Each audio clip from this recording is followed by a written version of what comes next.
Salam alaikum Azul, bonsoir. La suite de notre couverture spéciale à son deuxième jour et dont le titre d'aujourd'hui est élection législative J-1, puisque ça doit se passer demain. Alors, mes chers amis, il n'y a pas longtemps, par un vendredi particulièrement bleu de police à Alger, le Hirak avait été particulièrement contraint, particulièrement empêché. Et un des agents qui fréquentent habituellement notre standard, parce que notre standard est ouvert en direct à tous les téléspectateurs qui souhaitent y intervenir, et nous avons parmi des téléspectateurs réellement intéressés à dire ce qu'ils ont à dire. Parmi eux, nous avons quelqu'un que nous reconnaissons désormais à la voix et qui est toujours là pour nous dire le Hirak, c'est le Mossad, le Hirak, c'est Qatar, le Hirak, c'est le Maroc. Et ce jour-là, il était arrivé, mais on voyait son sourire d'une oreille à l'autre, rien qu'à l'entendre en pamoison. Il nous a présenté ses condoléances. Il nous a dit « Azzamallahu ajrakum ». Il ne savait pas, le pauvre bougre, que les révolutions sont comme tout ce qui vit. Les révolutions respirent. Les révolutions savent observer des moments de pause, des moments de réflexion, même au plus dur de la répression. Et comme par hasard, hier soir, j'ai reçu un appel téléphonique de quelqu'un qui est plutôt du côté du Hirak, un universitaire dans une université prestigieuse américaine, très sensé, très observateur, très théorique aussi, qui m'avait dit vous voyez, monsieur Benchenouf, quand je vous avais signifié lors d'une émission à laquelle vous m'aviez invité que le Hirak finira par se casser la figure, puisqu'il n'a pas su se doter d'une direction, il n'a pas su se structurer.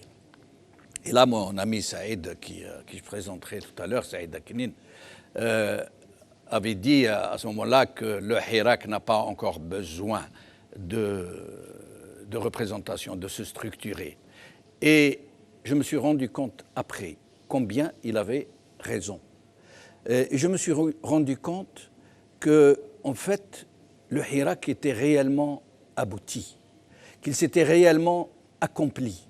Et c'était pour ça qu'il n'avait pas besoin d'être représenté, d'être structuré, parce qu'il était dans une phase, et mon ami Hussein Ait Mohand, qui est là, médecin, essaiera peut-être de nous l'expliquer tout à l'heure, il est à une phase où les grands mouvements de ce type, les grandes révolutions, ont d'abord besoin de passer un premier obstacle. Et chaque révolution a ses propres obstacles, ses propres vécus. Pour ce qui nous concerne, les Algériens,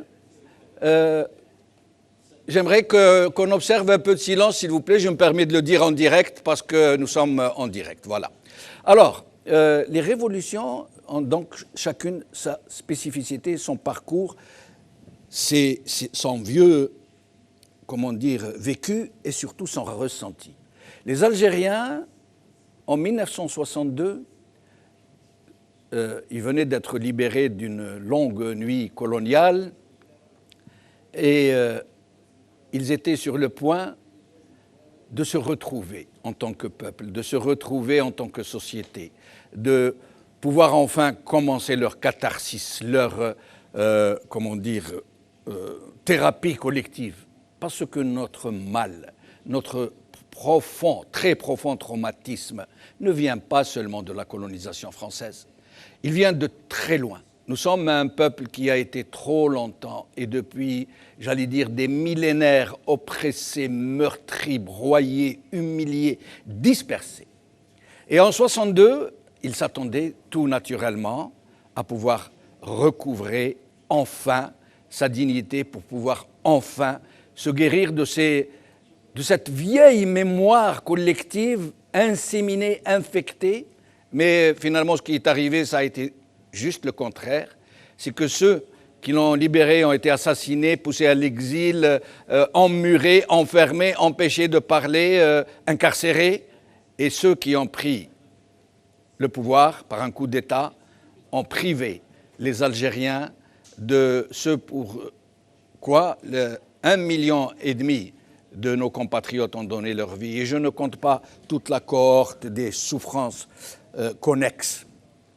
Et le Hirak, quand est venu ce jour du Hirak, et c'est là où on pourra rétorquer à ceux qui disent que nous sommes manipulés, que le Hirak n'a jamais été spontané, en ce jour du 22 février, pardon, c'est la meilleure preuve que le peuple algérien n'a pas été orienté, c'est qu'il est sorti d'une façon spontanée et il n'avait aucune direction. Et vous savez pourquoi il s'est complu à chanter, à danser, à crier sa joie, à se retrouver, à s'embrasser, à se donner des accolades. Vous savez pourquoi? Et je réponds en même temps à mon ami universitaire algéro-américain qui m'a appelé. C'est parce que nous avions soif, nous avions besoin de nous retrouver, nous avions besoin de nous guérir de ce poison qui avait été inséminé en notre sein pour nous diviser, pour faire de nous les ennemis les uns des autres, pour faire de nous des gens emplis de haine, d'exécration, de détestation. Et ce n'est pas pour rien que les Algériens sont le seul peuple au monde à vivre derrière des baraudages. Il y a des baraudages jusqu'au 15e étage. Il y a des baraudages jusqu'au dernier des villages. Il y a des baraudages jusqu'à la plus petite et la plus perdue des oasis au Sahara. C'est vous dire qu'ils nous ont contraints à nous replier, à nous recroqueviller sur nous-mêmes pour pouvoir faire ce qu'ils veulent de ce pays. Ils ne voulaient pas qu'un peuple naisse, qu'une unité naisse. Et c'est pour ça que jusqu'à maintenant, le Hirak n'a pas eu de direction. Sa première phase, sa première, journée de vie dans la vie d'un peuple a été d'abord de se retrouver, de réapprendre à s'auto-aimer, à être fier de soi-même, à recouvrer sa dignité. Et c'est pour ça que ce régime, ce parasite qui vit sur notre chair et notre sang, est tellement en panique, parce qu'il sait que malgré notre manque de direction, que malgré le doute qui nous habite est un doute tout à fait légitime, le moment est venu maintenant pour le peuple algérien de se doter de ceux qui vont réellement le représenter et qui ne seront certainement pas dans cette assemblée scélérate qu'ils sont en train de nous concocter. Aujourd'hui, j'ai le plaisir d'avoir avec nous Melika Smati, militante politique de la CCAF PACS. Un intitulé à rallonge. Hein. Oui, à rallonge, effectivement. Alors, je vais le lire. Comité de citoyens algériens en France pour une assemblée constituante souveraine. Oui. En tout cas, c'est très beau et c'est très prometteur. Oui, c'est très prometteur, effectivement. On a un but. Merci d'être avec nous. Je vais vous laisser tout à l'heure nous expliquer ce que cela veut dire. À côté de vous, mon ami, mon jeune frère Saïd Aknin, militant politique. Saïd, merci d'être avec nous. Merci beaucoup pour l'invitation et c'est un honneur pour moi d'être ici et de rencontrer pour la première fois Monsieur Ait Mohamed. Le docteur Ait Mohamed. Docteur Hussein Ait Mohamed, médecin hirakiste dans l'âme. Merci d'être avec nous. Merci à vous surtout de m'avoir invité et de me permettre de regarder en face de moi l'étoile montante de l'Algérie et un moment crucial de l'Algérie à la veille de pseudo-élections tardois. Et tant que Knin n'est pas au pouvoir, il y a du boulot encore. Quel compliment, Saïd. Alors, à côté de vous, notre ami Hakim Taibi, militant politique de l'intercollectif. Hakim, merci d'être là. Merci pour l'invitation. Bonsoir tout le monde. Bonsoir à tous ceux qui nous regardent en Algérie et ailleurs. Merci pour cette invitation. Merci. Dans cette journée un peu particulière, on en parlera un peu plus. Merci. Maître Zoubida Assoul qui sera avec nous depuis Alger, avocate et non moins présidente de parti, l'UCP. Maître Zoubida Assoul, merci d'être avec nous pour quelques minutes.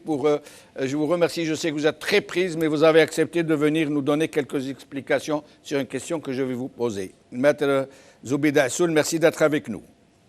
Bonsoir Tijamal, merci pour l'invitation et bonsoir à tous vos invités et aux téléspectateurs. Merci beaucoup.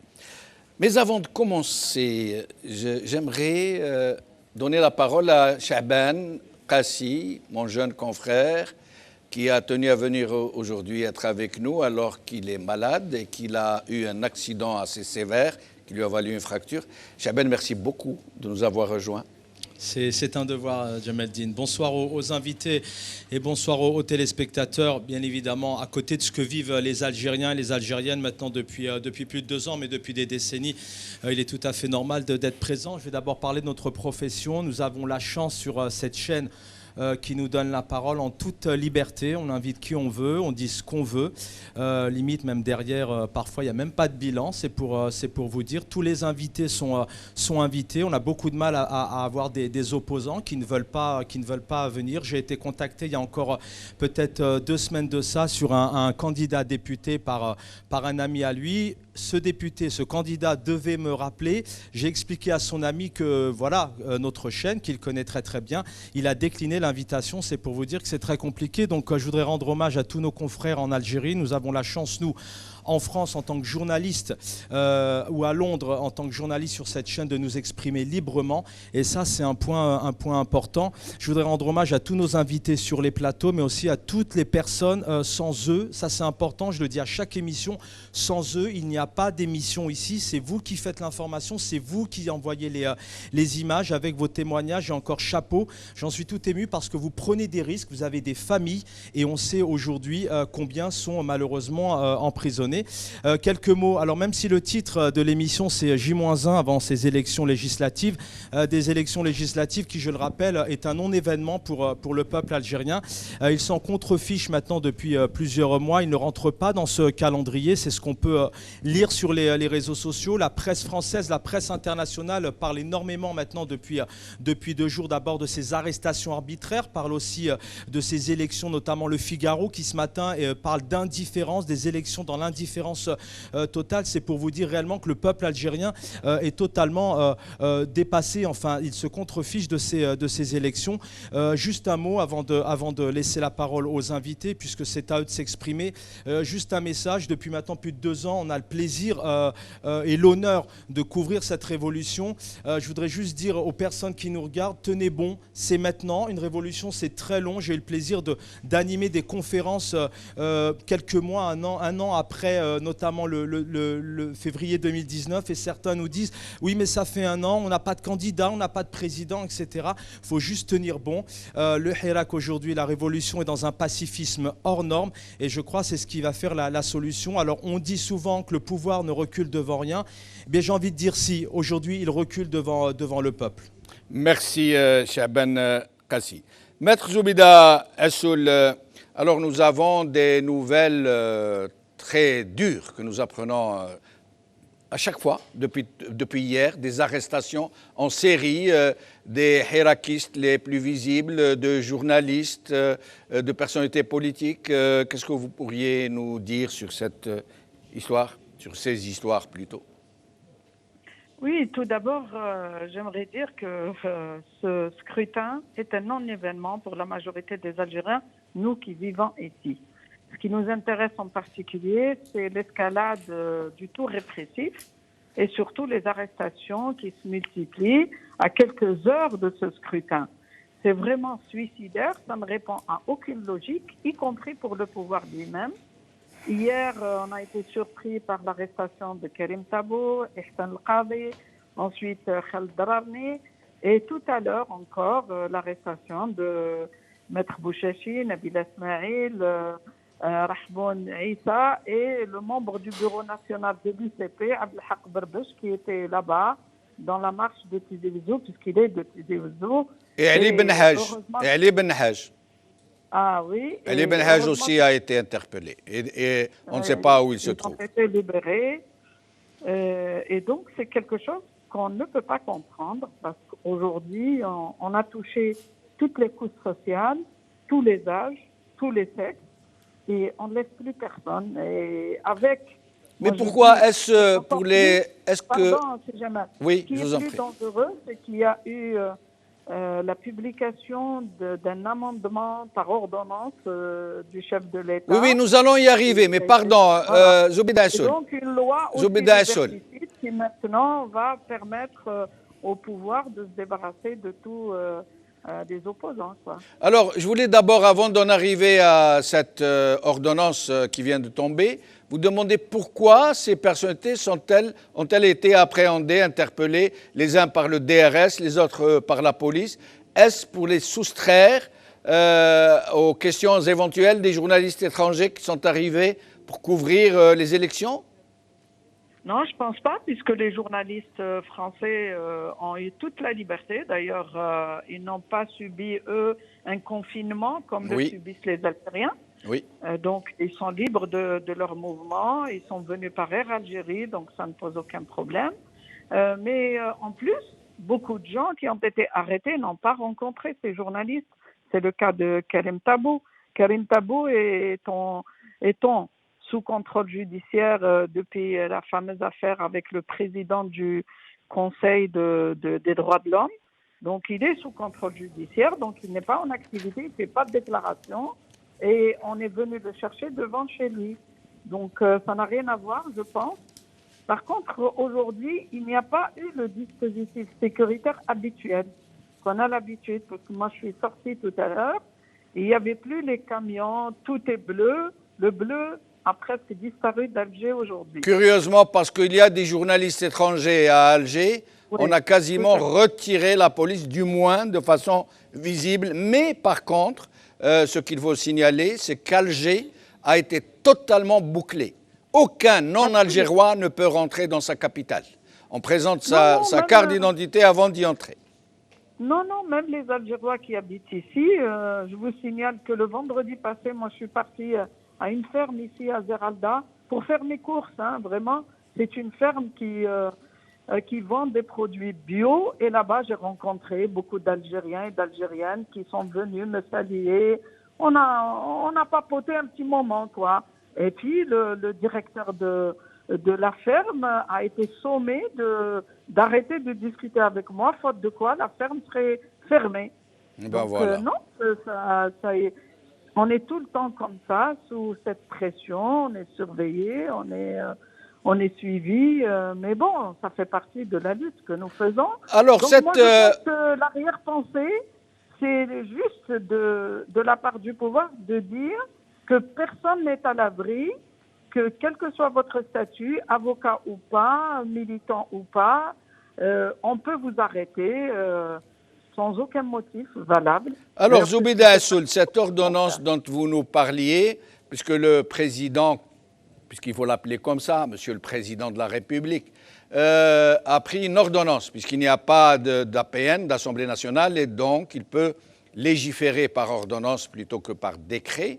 Et donc il a pris une ordonnance d'une gravité extrême qui devrait ne se prendre qu'en état de siège, en état d'urgence ou en état d'exception, par laquelle, ils ont discuté ça en Conseil des ministres et elle criminalise ces dispositions, elle criminalise toute opposition à ce système, à ce régime, qui ne soit pas dans leur texte constitutionnel. Ça veut dire un opposant qui se déclare opposant, qui va, un hirakiste, qui va marcher dans la rue, ils peuvent le faire considérer par on ne sait qui.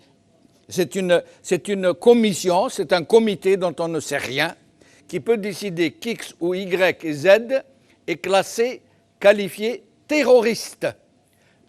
Individu ou association ou quelconque organisation peut être décidé, désigné, qualifié comme terroriste par un comité dont c'est qui, du jour au lendemain, et relever des sanctions pénales les plus dures. À votre avis, vous la juriste, vous l'avocate? Oui, vous savez, c'est inédit ce qui s'est passé. Moi, quand je l'ai vu, j'étais sous le choc. Parce que même pendant les années 90, je me rappelle quand on a voulu vraiment modifier le code pénal pour prendre en charge les actes terroristes, les attentats, les meurtres et tout ça, on est quand même passé par une assemblée, même si elle n'était pas élue, c'était le CNT, et le projet de loi a été discuté, il a été élaboré, il a été promulgué, et personne ne pouvait dire que telle ou telle personne ou telle entité est classée terroriste si ce n'était les tribunaux, les juridictions, par des procès. Et à ce moment-là, on pourrait dire, en plus des actes qui sont l'élément constitutif de l'acte terroriste. Eh bien, cette loi-là, cet amendement, d'ailleurs, c'est un amendement de cet article 87 bis du Code pénal qui a été élargi avec une rédaction, mais alors d'une élasticité exceptionnelle, parce que on vous dit, les personnes qui veulent changer le système de fonctionnement de gouvernance par tout acte, même par exemple en disant, moi, la période de l'Algérie actuelle nécessite une période d'assainissement, une période de transition pour asseoir de nouvelles règles de gouvernance, de fonctionnement, eh bien, je pourrais être classé par cette commission qui s'appellerait la commission de classification des personnes et entités terroristes. Oui, les entités, ça peut être un parti politique, ça peut être une association, ça peut être un collectif, ça peut être n'importe qui. Mais encore plus grave, c'est que ils disent après enquête préliminaire et jugement au arrêt, ils disent pas décision définitive. Parce que vous savez, en Algérie, nous avons un système judiciaire qui est basé sur 2 étapes de juridiction. Des juridictions de première instance, l'appel et puis la Cour suprême, qui est la juridiction suprême de droit. Donc, dans ce texte-là, on ne dit pas que si les personnes sont condamnées définitivement par la justice, ils pourraient être classés. Non, on dit tout simplement par jugement au arrêt. Ce qui peut laisser croire, bien évidemment, que juste un jugement, alors qu'un jugement n'est pas définitif, cette commission peut classer quelqu'un ou une entité comme terroriste. C'est ce qu'on appelle des verdicts sans appel. Eh bien, tout à fait. Ça, c'est d'abord sur le plan du droit, c'est une aberration, parce que c'est un texte anticonstitutionnel qui est en totale contradiction avec les règles fondamentales de la Constitution, qui sont la présomption d'innocence, qui sont la personnalisation de la peine pénale, mais aussi de la poursuite pénale. Donc là, on est dans un délire sans précédent. Merci Zobeda Assoul, au plaisir de vous retrouver pour discuter justement de cette grave question. Merci beaucoup. Alors, mes chers amis, j'aimerais que vous puissiez faire un tour de micro assez dynamique sur cette question. Je vous lis juste le paragraphe en particulier. Est considéré comme acte terroriste ou sabotage tout acte visant la sûreté de l'État, l'unité nationale et la stabilité et le fonctionnement normal des institutions, par toute action ayant pour objet et donc d'œuvrer ou d'inciter, par quelque moyen que ce soit, à accéder au pouvoir ou à changer le système de gouvernance, par des moyens non constitutionnels, et porter atteinte à l'intégrité du territoire national, etc. Alors, celui qui décide que vous êtes terroriste, c'est une commission de classification des personnes et entités terroristes. Voilà, c'est tout. Oui, effectivement, on peut constater qu'à la veille des élections législatives qui sont censées élire des représentants du peuple, on se rend compte que finalement ce régime décide par lui-même sous forme d'ordonnance et pénalise en plus toute liberté d'association, d'opinion et d'expression. Donc c'est inadmissible. Finalement, on constate que ce régime est en train non pas de nous inviter à sa nouvelle Algérie démocratique, libérale, sur les libertés d'expression et individuelles. Mais là, il est plutôt en train de nous dire, voilà, je passe d'un système autoritaire à un système dictatorial, finalement. On ne peut pas mieux. On ne peut pas mieux. Oui. puisque là, en plus, ça me rappelle ce qu'a fait la France en 1830-1870, où il y a eu le peuple algérien s'est toujours soulevé face à les envahisseurs, le code indigénat, Oui. qui, donc on codifie finalement, on utilise la loi. Alors c'est en totale contradiction avec l'objet de ces élections législatives où on est censé, nous, peuple, faire élire des représentants qui vont légiférer sur différentes problématiques sociétales, économiques, etc. Donc là, voilà. Donc c'est finalement nul et non avenu ces élections législatives qui ont lieu demain. Et ils en apportent la preuve eux-mêmes. Voilà, exactement. Et surtout, là, qui ont commencé le 10 juin dans la diaspora, le 11 juin. Donc, c'est raison de plus pour ne pas du tout aller voter, mais surtout se présenter devant tous les consulats pour signifier notre rejet, notre boycott de ces élections et surtout démontrer à quel point ce n'est qu'une mascarade. Saïd Akne. Je salue les téléspectateurs. À l'heure où je vous parle, 80 jeunes Algériens de différentes wilayas sont à leur 6e jour de grève de la faim. Juste, Saïd, une petite précision. Et des hirakistes de la diaspora en Suisse, en France, et on me signale un couple au Canada, sont en grève de la faim pour être en phase avec leur peuple. Et la grève de la faim de la diaspora n'est qu'une amorce. D'autres actions vont suivre et la grève de la faim va s'intensifier dans toutes les capitales du monde. Nous adressons au peuple.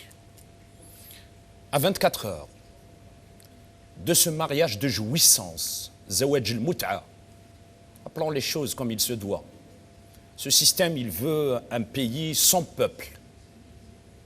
Avant, il faisait des élections sans électeurs.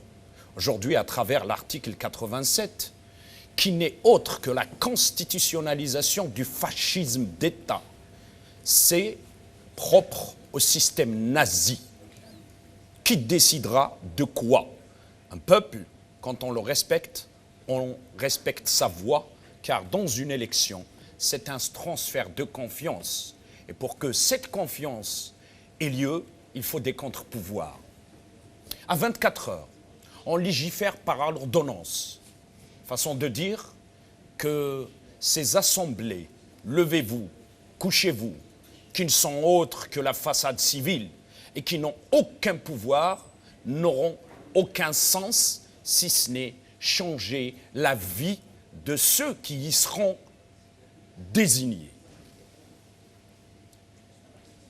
19 juin 1956, fut guillotiné Zabana Ben Mohamed et Fraji Abdelkader. C'était les premiers guillotinés de la guerre de libération nationale. Et c'est pour autant, après les élections à la Neigelaine de 1948, après tous les traficotages, le colonialisme n'est pas sorti d'Algérie simplement. 1962 était confisqué, une indépendance confisquée. C'est pour cette raison que nous parlons de la reprise historique le 22 février 2019. Le peuple algérien, aujourd'hui, je vais vous donner une petite image. Il voulait séparer de l'Algérie la Kabylie. Et la Kabylie, elle a grandement ouvert ses bras pour toute l'Algérie. Nous avons vu des marches où tous les Algériens sont rassemblés à Alger, à Tizi Ouzou, à Béjaïa, à Bouira. Et cette guelloufa électorale, la guelloufa, c'est quand on ramassait des chiens errants. La guelloufa, c'est la voiture Golf de la police. Guelloufa, la petite Golf. Hein. C'est aussi la guelloufa. Le panier en salade, comme on dit ici en France. C'était la campagne de ramassage des chiens errants. Absolument. Et donc cette guelloufa électorale n'intéresse absolument pas le peuple algérien. Le peuple algérien a remis l'Algérie sur le chemin de l'histoire. Et d'ailleurs, juste une petite preuve. Quand on parle des faiblesses de Hirak, on dit qu'il ne mobilise plus.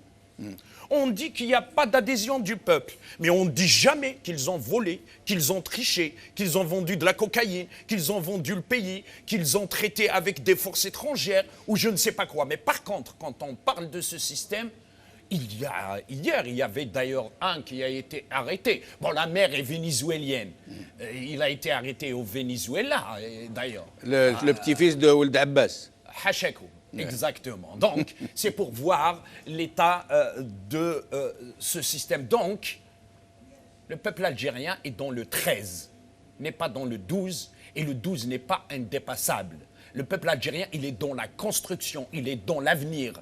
Il n'est ni dans le passé, ni dans le passif. Par contre, ces éléments du système sont des hommes du passé, conjugués au passé putréfié, et ce sont des hommes et des femmes du passif. Docteur Hussein Aïtoua. Écoutez, moi je vais commencer par le début. Vous avez dit une chose tout à l'heure. Je vais peut-être enlever, je ne suis pas dangereux pour personne parce que je suis vacciné. Vous avez dû le faire par acte pédagogique, j'imagine. Voilà, et j'ai les anticorps qu'il faut, donc je ne l'ai pas et je ne risque pas de le donner aux autres. Pour répondre à M. Benchenouf, c'est que vous avez dit que la police algéroise a plus ou moins cadenassé tout ce qui bouge à Alger.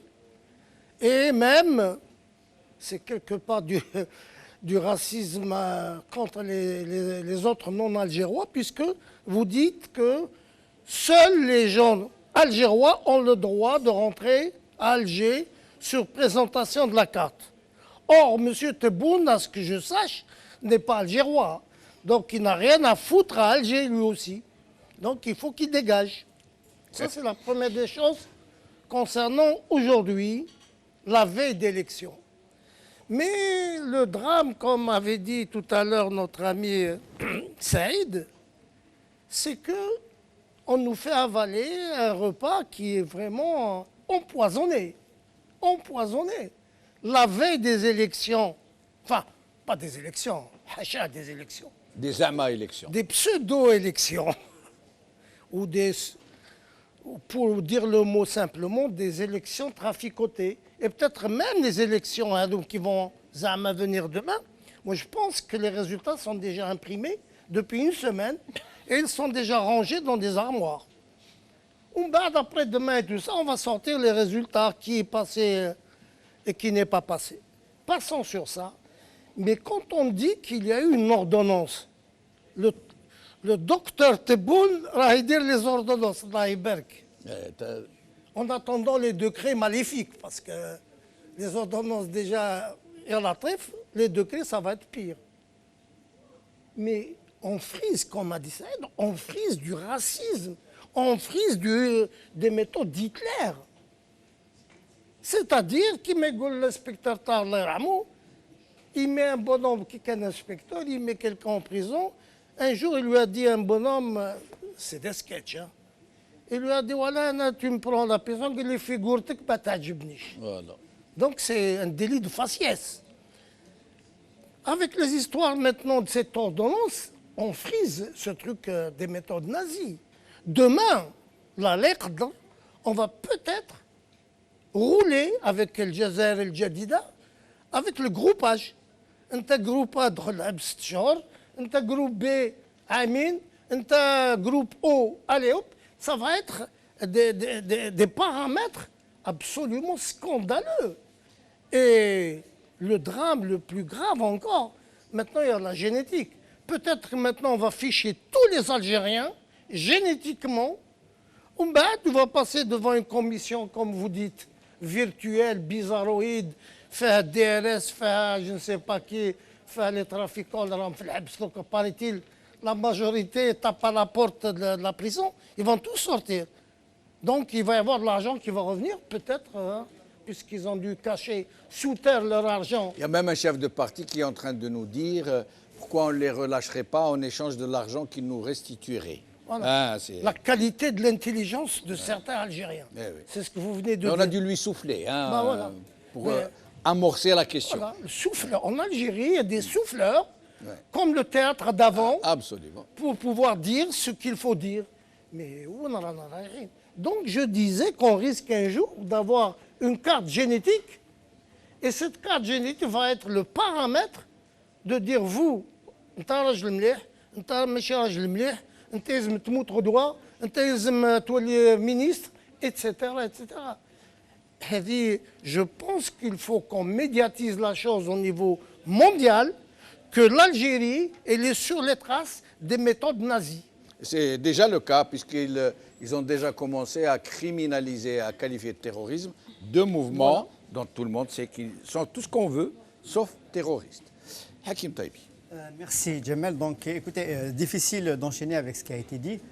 Je dirais tout simplement que le régime actuel, il étale un petit peu toutes les faiblesses de sa démarche. Pas sa propre faiblesse à lui, parce qu'il s'appuie encore sur des forces de sécurité, donc sur la répression, la violence policière, judiciaire. Donc il a encore quelques forces, mais en termes de démarche, il étale complètement et aux yeux de tout le monde sa faiblesse, pour la simple raison qu'au lieu de faire de cette élection pour lui un moment de reprise, entre guillemets, d'une certaine souveraineté sur le peuple, sur le pays, d'en faire une étape dans sa reconstruction, au contraire, il est en train déjà de la dénuer de tout fondement, de toute envergure, pour la simple raison qu'il est en train d'anticiper sur ce que cette assemblée, l'assemblée qui devait naître à partir de demain, devrait faire. Donc déjà, lui-même, il n'y croit pas à cette assemblée, bien évidemment. Il sait qu'elle ne représenterait plus personne et plus rien. Donc aujourd'hui, le pouvoir, il tient à ces législatives comme il tient à la prunelle de ses yeux, parce que c'est, entre guillemets, c'est la dernière étape pour lui de se reconstruire, de se régénérer. Mais après, il compte fermer quasiment toutes les voies de contestation. Il s'inspire des méthodes que nous avons connues par l'histoire, que ce soit, Saïd a parlé du nazi, mais il a utilisé les méthodes de la sécurité en Roumanie, du KGB, de la Gestapo, et même, je n'ai pas connu les méthodes, on a peu d'informations sur les méthodes de Mussolini, mais je pense qu'on n'est pas loin, le fascisme. Donc, au-delà de cette opération qui consiste à vouloir tout fermer, à vouloir tout, je dirais, boucler toutes les voies, empêcher toute forme de contestation, le régime étale au grand monde les incohérences et la faiblesse de sa démarche. Et c'est de ça que nous devons nous inspirer, sur ça que nous devons nous appuyer pour continuer notre révolution, parce que je pense que le terme Hirak, il doit trouver une autre forme, il doit progresser en termes de contenu pour pouvoir encore, je dirais, bousculer ce régime et aller vers un vrai changement et une réelle période de transition. Je vais retourner directement à Saïd Khnine parce que pour passer à la deuxième partie de ce plateau. Saïd, il ne fait pas de doute qu'il va y avoir de boycotts massifs, un peu partout en Algérie et dans certaines régions encore plus que dans d'autres. Mais sinon, qu'est-ce qui va se passer, Saïd? L'habituel mécanisme qui consistera à bourrer les urnes, à nous dire qu'il y a eu 50, 60%, ou alors est-ce que peut-être, on ne sait par quel miracle, ils vont nous dire oui, effectivement, il y a eu un boycott massif, nous n'avons eu que 8% de participation. Vous savez, le système ne sort jamais de ses instincts de survie. Ces instincts de survie ne sont pas nouveaux. C'est d'abord cet état d'esprit consistant à marcher sur le corps de leurs frères pour squatter une indépendance. C'est assassiner leurs frères de maquis pour squatter l'indépendance. C'est accepter les offres des puissances étrangères. D'ailleurs, il y a un même qui a dit qu'il avait reçu des louis d'or. Des lingots d'or. Alors on peut imaginer ceux qui n'ont pas dit. Les vérités admises, c'est pour cacher de grands mensonges. Ce système, comme la première fois quand ils avaient annoncé un taux très bas du référendum de la Constitution, j'avais dit une chose. J'avais dit qu'ils vont dire maintenant, nous reconnaissons qu'effectivement c'est un tobada, que nous avons fait un pas dans la vérité. Donc ils vont utiliser des hameçons pour appâter certains. D'ailleurs, on a bien vu qu'il y a ceux qui sont tombés et qui l'ont utilisé comme argument électoral. Ce système a donné un visage. Hier, aujourd'hui, ils paniquent. Ils ne savent plus quoi faire. Ils arrêtent tout azimut, tout le monde. Ils agressent tout le monde. Ils sortent une propagande nauséabonde. Pourquoi? Parce que notre révolution a gagné plusieurs batailles. La bataille de la conscience, la bataille des lieux historiques, la bataille de la mémoire, la bataille de l'union, la bataille de la silmia, la bataille de l'appropriation des lieux de mémoire et des dates de l'histoire, la bataille aussi de la conscience citoyenne. Aujourd'hui, quand on voit le peuple algérien dans la rue, n'importe quelle rue qui sort les vendredis, et qu'on fait une petite comparaison avec tout le respect que je dois aux uns et aux autres, avec la coupole, on voit bien la différence de la nature des discussions. Ici, déjà, nous sommes différents. Parfois, on est divergents. D'autres fois, on discute et on n'est pas d'accord. Mais dans le cadre du respect. Mais dans la coupole, ce pouvoir, de quel droit ils vont mépriser le peuple? Parce que ça, c'est des actes de mépris du peuple. De quel droit mépriser le peuple? Parce qu'ils savent que le peuple algérien est convaincu que voter demain, c'est de mettre le linceul. Voter demain, c'est de porter le cercueil. Voter demain, c'est de creuser la tombe de nos frères et nos sœurs qui vont y aller faire des guerres par procuration. Voter demain, c'est d'offrir l'Algérie au néocolonialisme. Voter demain, c'est tourner le dos à l'indépendance, aux efforts de nos aïeux. C'est tourner le dos à Zabana, c'est tourner le dos à Chouhada. Voter demain, c'est de construire un avenir malheureux pour l'Algérie, simplement. Peuple algérien, les jeunesses, mes frères, mes sœurs, vous êtes les prunelles dans nos yeux. Vous valez plus que tous les généraux réunis, plus que tous les éléments de ce système réunis. N'allons pas vers la confrontation. Ne tombons pas dans le piège. Préservons ce que nous avons de meilleur. Notre union, notre fraternité et la silmia. N'allons pas vers les empêchements. Grâce à la conscience que nous avons, nous l'avons vu ici, où à l'émigration, le taux de participation avoisine les températures de Moscou en hiver, moins 35%. Et nous n'avons fait aucun effort. C'est juste par la conscience, par le patriotisme, par l'amour des Algériennes et des Algériens pour l'Algérie. Voter demain, c'est haïr. Nous avons décidé de nous aimer entre nous, d'aimer l'Algérie. Nous sommes l'amour, ils sont la haine. Merci Saïd, quelle belle harangue, merci beaucoup. Et nous allons observer une petite transition pour passer à un deuxième plateau. Merci beaucoup Saïd, merci.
Et nous reprenons cette couverture.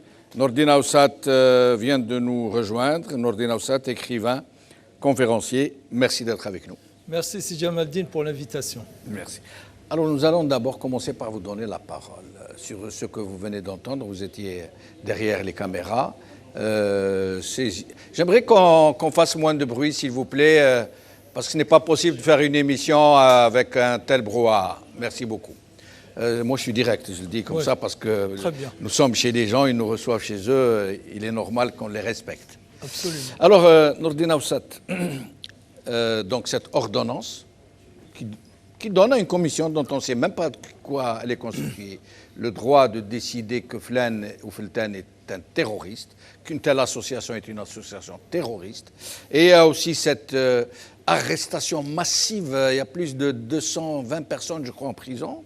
Depuis que les journalistes français, allemands, italiens et les autres sont arrivés pour couvrir les élections, quasiment tous les hirakistes, un temps sont un peu visibles, et certains journalistes impliqués dans la couverture des Hirak ont été enlevés littéralement, et même des juristes comme les avocats Bouchachi, Nabil Ismail, Semen Blarbi, Ali Belhaj, le politicien du fils.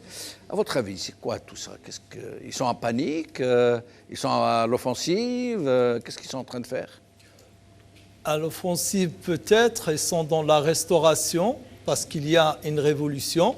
Et face à une révolution, il y a un pouvoir, une junte militaire, ou disons pour le moins un groupe de cette junte militaire qui essaie de restaurer un ordre qui, avec un peu de recul, je dirais avec un peu de froideur et d'objectivité, on dira qu'il est révolu. Le système ancien, qui a été recyclé plusieurs fois depuis 1962, disons, il est révolu. Aujourd'hui, il est caduc, il est fini. Sauf qu'ils essayent de montrer qu'ils peuvent le restaurer. Leur discours, du moins dans la bouche de celui qui est leur représentant, leur VRP, en l'occurrence la personne de C. Abdelmajid Tebboune, c'est un tissu de contradictions. Je ne parle pas des mensonges. Les mensonges, ils sont totalement éhontés. On a honte même de les relever. Donc, par dignité, on l'était. Par dignité, on l'était. Par pudeur. Par pudeur et dignité, on l'était. Mais sinon, c'est un tissu de contradictions. Quand il vous dit que les militaires ont quitté la politique, et 2 ou 3 minutes après, il vous dit, comme ça, clairement, le chef d'état-major, Allah yarhamou, a invité le peuple aux élections. C'est clair. Mais depuis quand il aurait pu trouver 10 formulations qui lui auraient épargné cette honteuse, je dirais, contradiction de dire, il aurait pu dire Sulta, Da'at al-Shab, Ben Salah, Da'a al-Shab, parce que c'est lui qui était à la tête à l'époque. Non, il t'a dit Qaïd al-Arkan, rahimahullah, Da'a al-Shab ila al-intikhabat. Depuis quand un corps électoral est invité et convoqué par un chef d'état-major? Mais ce n'est pas là la seule contradiction. Là, ils sont face à un mouvement populaire, je dirais, de l'histoire de l'Algérie. Nous avons, et ça j'aimerais que mes compatriotes en Algérie l'entendent. J'aimerais qu'ils l'entendent. Ils l'entendent, je le dis en toute sincérité. Je le dis en tant que algérien et surtout en tant qu'universitaire qui connaît l'histoire de l'Algérie. Du moins, on est, je dirais, l'héritier de la fin du siècle dernier et acteur de ce siècle-là. Nous avons marqué 2 fois l'histoire.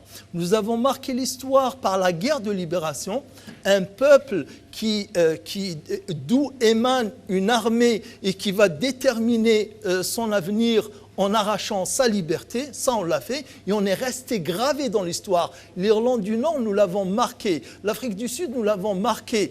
Et le Vietnam, nous l'avons marqué. Nous les avons marqués et inspirés. La guerre de libération nationale. Donc on est fiers de cela. Et on a une autre fierté depuis le 2019. Nous sommes en train, j'ai ramené, je les montrerai tout à l'heure dans le deuxième tour de table, nous sommes en train de rentrer dans les livres qui sont édités en ce début du millénaire, puisque nous sommes sur la résistance civique, la résistance pacifique. Rien que le mois dernier, je serais si jamais curieux, je vous montrerai ouais. 3 livres qui sont sortis. Ils sont actuellement, ils n'ont pas plus de 1 mois depuis qu'ils sont sur le marché du livre. Ils parlent tous de l'Algérie. Ils parlent tous du Hirak. Et ça, c'est une fierté. Et comment vous allez nous montrer ça. Alors, nous allons donc revenir à... Alors, est-ce que vous pourriez nous parler un peu de... Moi, je trouve très intéressant, Comité de citoyens algériens en France pour une assemblée constituante souveraine, et d'autant plus intéressant qu'à vous recevoir et avoir discuté un peu avec vous. Vous avez toujours vécu en France, vous êtes venu très jeune. Je suis née en France. Vous êtes née en Je suis née en France. France. Moi, je pensais que vous étiez venu à l'âge de 6 ans. Non, non, pas du tout. D'accord. Mais c'est incroyable, justement. Ce que nous déplorons, nous, c'est que nos compatriotes binationaux, qui sont là, qui sont nés ici, semblent être assez distants avec le Hirak. Et à vous voir ici avec nous, engagés autant, ça fait très plaisir. Et j'espère que vous allez avoir une valeur d'exemple pour nos autres compatriotes nés en France et qui vivent en France. Oui, alors je pense que je suis, et justement, comme vous l'avez abordé dans votre introduction, c'est ressurgir en nous. On a hérité un peu de toutes ces batailles que ce peuple algérien, que ce pays a surmonté pendant des siècles. Hein. Et moi, je sais que je pense que j'ai hérité ça un peu de mon papa. Il me l'a transmis inconsciemment, en tout cas, voilà. Et également, une autre condition sine qua non, je peux comprendre que beaucoup d'Algériens qui sont nés en France, pour peu qu'on ne se rende pas en Algérie forcément régulièrement, eh bien, on est un peu déconnecté de ce qui se passe. Et puis, on a scrupule. Il faut quand même être, comment dirais-je, motivé pour militer tel que je le fais. Parce que moi-même, je connais l'Algérie... La première fois que j'y suis allée, c'était en 71. J'ai redécouvert l'Algérie en 74, puis ensuite en 81, où j'ai étudié là-bas, où j'ai manifesté justement pour éviter que le Code de la famille ne passe. Et malheureusement, il y a une Assemblée nationale populaire qui l'a fait en catimini le 9 juin 1984. Et ensuite 96. Et ces dernières années, j'y suis retournée. Et j'ai donc observé effectivement qu'il y avait de très très gros dysfonctionnements. Et on ne peut pas rester indifférent à la situation. Puis mes proches, ma famille, j'ai vu dans quelles difficultés ils se débattaient. Et on ne peut que constater que c'est un régime qui est totalement défaillant. Oui. Les administrations ne fonctionnent pas.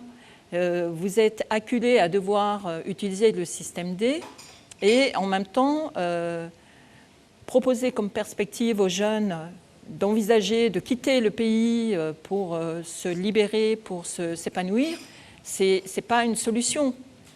Et l'Algérie, c'est un beau pays, le potentiel. On est un peuple quand même qui avons de sacrées qualités, de courage, d'endurance, de volonté, d'intelligence, de compétences également. Donc c'est un pays qui vaut la peine de se développer. De ne plus être autant de ne plus être dilapidé. Et puis dépendant, puis aussi en même temps découvrir en 2019 que l'argent, les richesses du pays sont détournées, c'est intolérable et insupportable. Alors, pour ce qui est de comité de citoyens pour l'Assemblée constituante souveraine, qu'est-ce que vous voulez, à quoi vous voulez aboutir, à quoi vous appelez Alors, c'est un comité qui rassemble des militants politiques algériens très engagés dès les années 80, 90, 2001. Alors, pour les événements, la partie Kabylie, mais également 5 octobre 88, les émeutes de jeunes. Et puis là, 2019, où il est insupportable d'envisager un 5e mandat d'un président qui est malade, qui ne peut pas gouverner et prendre des responsabilités pour tout un pays, pour tout un peuple. Et ce qui est assez intéressant, c'est que c'est vrai que depuis 2019, contrairement à ce que dit le régime et veut faire croire, les Algériens sont très unis. Et en même temps, comme vous l'avez si bien dit, ça rappelle à ceux qui se sont un peu éloignés de l'Algérie, eh bien, ça rappelle au cœur et on ne peut pas laisser tomber ce pays. C'est pas possible. Même nos proches, même si on ne les voit pas souvent, mais on ne peut pas, c'est pas possible. Et donc, depuis février 2019, on s'aperçoit l'unité, la solidarité, la fraternité et la détermination à recouvrer sa souveraineté surtout. Le cordon ombilical n'a pas été tranché. Non. Alors, docteur Aït Mohand Houssine, on ne peut pas s'empêcher, même si on a toutes les belles assurances du monde, d'avoir peur pour ce pays.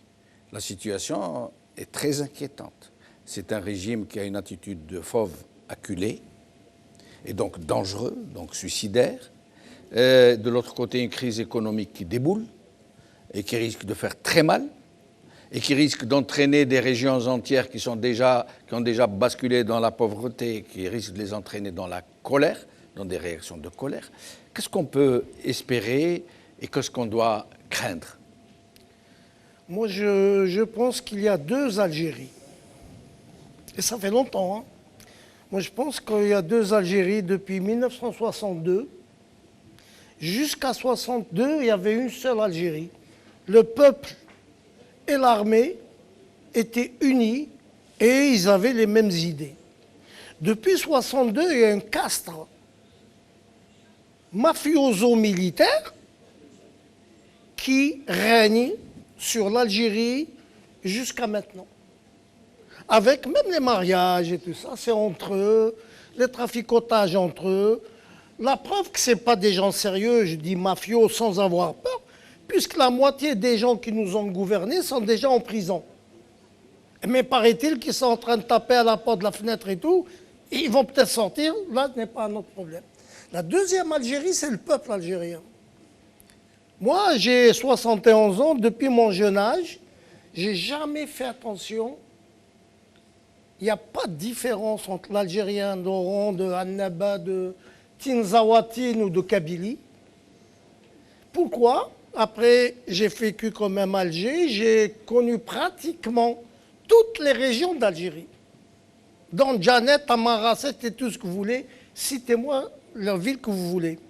Ce qui m'a frappé, c'est que l'Algérien est le même. Il va au cimetière quand il y a un décès.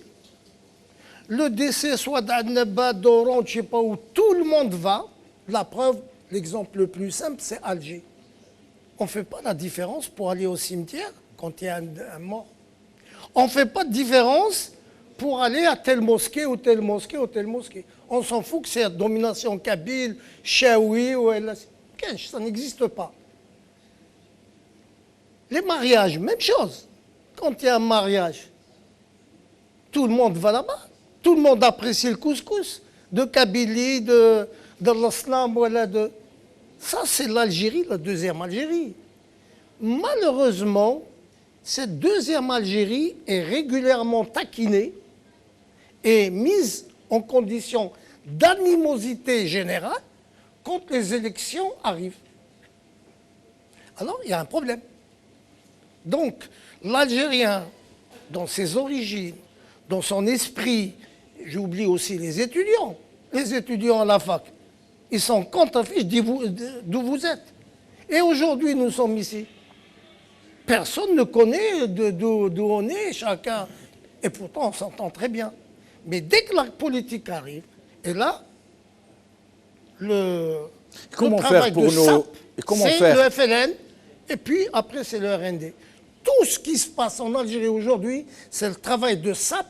Maintenant, s'il y a des officines extérieures, ça, un jour, un bouquin comme dit M. Roud va sortir pour nous dire est-ce qu'il n'y a pas eu des trucs. Mais moi, j'ai confiance en cette population. Et la chose la plus extraordinaire qui doit faire mal au régime actuel, c'est le Hirak. C'est que ce que je Mais le Hirak, justement, et le régime le sait aussi. Oui, et le régime n'est pas suicidaire. Il veut en finir avec le Hirak en usant de la division dont vous êtes en train de parler. Parce qu'il est réussi un temps soit peu pour ne pas fuir la dure réalité. Moi, je suis il est réussi relativement.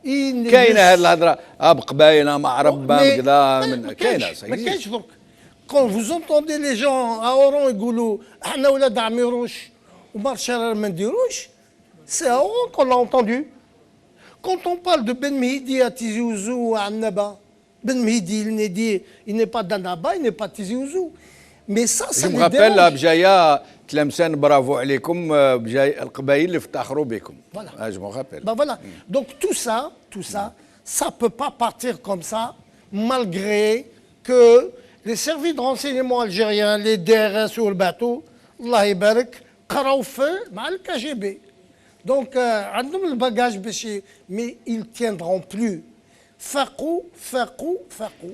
ما قراوش غير مع الكي بي يا دكتور. لو كان يتعشاو مع الشيطان هما يتعشاو والشيطان يبات بالشر.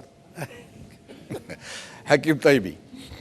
C'est difficile comment dirais-je, d'enchaîner. Pour la simple raison qu'aujourd'hui, nous avons un système qui est aveugle, qui ne pense qu'à une chose, c'est de se maintenir.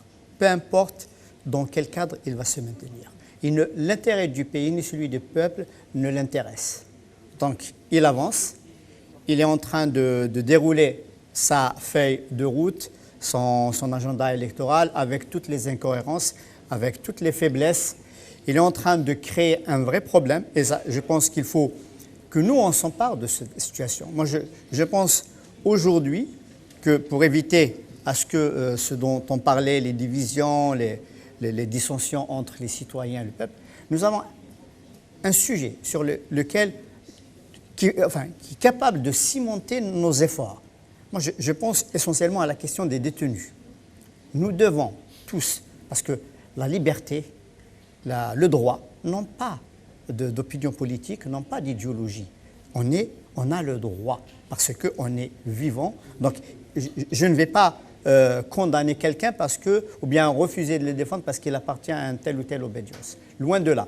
Donc, il y a un sujet sur lequel nous devons concentrer notre énergie. On l'a déjà fait. On est en train de travailler sur des sujets, des rapports. On a déjà remis récemment un rapport à Genève au niveau du Haut Commissariat des Nations Unies pour les droits de l'homme. Nous sommes en train je parle au niveau de quelques militants de l'Interco, nous sommes en train de suivre ce dossier pour pouvoir encore donner d'autres éléments afin d'aboutir à la condamnation de ces régimes pour les violations des droits de l'homme. Et je pense que ce sujet-là, cette question des droits de l'homme, doit nous cimenter notre énergie, doit nous réunir quelque part. Je ne fais pas de la démagogie, pardon. Je sais qu'en politique, on ne peut pas réunir tout le monde. C'est un mensonge, on ne va pas continuer à se mentir entre nous. Nous avons un régime qui a menti depuis des années, on ne va pas reprendre le relais maintenant. Il faut rester réaliste. Nous avons tous nos orientations politiques, nos souhaits, nos désirs d'une Algérie nouvelle telle qu'on la conçoit. Après, bien évidemment, ce sera la bataille du terrain, ce sera le combat politique qui va trancher. Mais aujourd'hui, on a des sujets sur lesquels on peut avancer. C'est pour ça que je dis tout à l'heure que notre hirak, ou bien notre, comment on appelle, ou bien notre révolution doit se surpasser et exploiter les faiblesses que le régime n'arrête pas d'étaler tous les jours, ne serait-ce que cette fameuse ordonnance qui devait, logiquement, il aurait pu attendre quelques semaines, mais non, il l'a faite rapidement, pour dire qu'à partir d'aujourd'hui, plus aucune contestation. Donc là, il livre au monde entier ses intentions. Et je ne pense pas qu'il y ait un système. Je prends une petite minute parce que je n'ai pas eu suffisamment de temps par rapport à Voilà. Donc, comment dirais-je, il n'y aura pas un système, y compris un régime, un soutien très très connu, des soutiens connus pour les régimes, notamment en France et des grandes puissances, qui vont continuer à soutenir un régime qui, lui, est en train de mener un pays vers l'instabilité totale. Et je ne pense pas que les gens sont dupes à ce point. À un moment donné, c'est à nous d'exploiter ces faiblesses, à nous de tirer profit de ces erreurs, de ces errements de ce pouvoir, pour pouvoir renforcer notre dynamique et aller de l'avant. Et d'arrêter de faire, pour ne pas être désagréable, du surplace, de l'agitation. Il faut se mettre aujourd'hui à faire de la politique et de la vraie politique. C'est comme ça qu'on pourra avancer. Merci Hakim. Vous vouliez tout à l'heure, je crois, nous faire part d'un événement, il me semble. Oui, alors justement, dimanche 13 juin, Place de la République, on s'y réunit tous les dimanches, notre comité. On va organiser une conférence débat qui va porter justement concernant la répression qui s'abat ces jours-ci. Et conférence débat à la place de la République, dans voilà. une agora, un oui, débat une public. agora, on a délimité. D'accord, c'est très intéressant. Tout au début, on a un endroit où on s'installe et où il y a suffisamment d'espace. Avec une circulation de micros. Voilà, exactement. Eh bien, on invite à cette occasion donc, tous les citoyens et même tous les autres militants politiques à venir débattre de cette répression. Pourquoi? Comment y remédier? En tout cas, comment la combattre, trouver des alternatives. On a noté tout à l'heure que Saïd Daknin et des actions grève de la faim, mais également, comme monsieur propose, pourquoi pas des actions plus politiques. Enfin, voilà, c'est des choses qu'on doit débattre entre nous, entre citoyens. Et également, notre comité, nous sommes pour une transition démocratique avec l'idée, c'est de faire advenir une assemblée constituante souveraine. Donc à ce moment-là, c'est le peuple qui s'organise en comité de quartier, associations, syndicats, et qui nomme des représentants. Et on parlera de ce qu'est la souveraineté et à quel point c'est indispensable pour que l'Algérie reprenne les rênes de sa destinée. De son destin. Voilà. Merci en tout cas. J'espère vous revoir plus souvent dans cette émission. Oui, volontiers. J'étais ravi de vous recevoir. Merci. Puisque c'est la première fois que vous venez. Alors, si vous le permettez, juste, oui. J'ai pas eu l'occasion de saluer le peuple algérien qui nous écoute, Merci. et puis les Algériens de par le monde. Donc, bonsoir, Azul Flawen et salam alaikum. Que c'est gentil. Merci beaucoup. Je vous en prie. Merci. Nous allons voir quelques images de la fraude électorale ordinaire, j'allais dire, et préparer un autre plateau dans quelques instants. Merci, à tout de suite.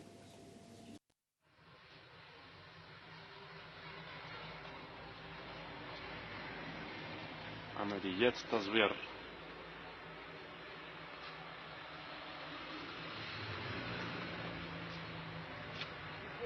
عمليات التزوير في صناديق الاقتراع.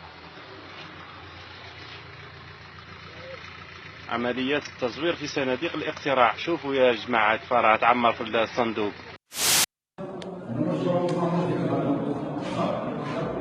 مهزلة من نوع خاص. عدد الأضعفاء أكثر من عدد المصوتين وأكثر من عدد المسجلين أصلا.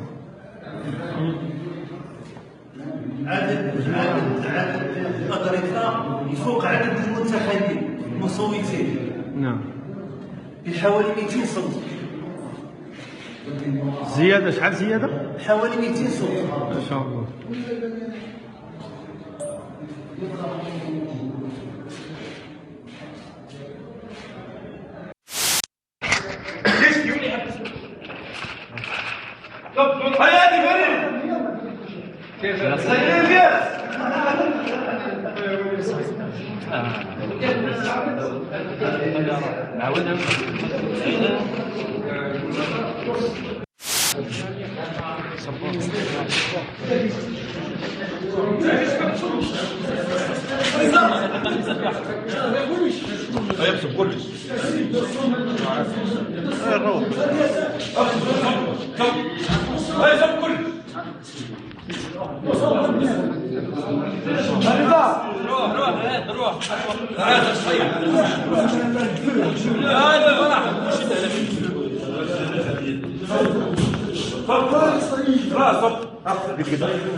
حديثنا منذ قليل فقط مع المندوب البلدي للسلطة الوطنية المستقلة للانتخابات ببلدية ابن بديس السيد نور الدين بولقمحة.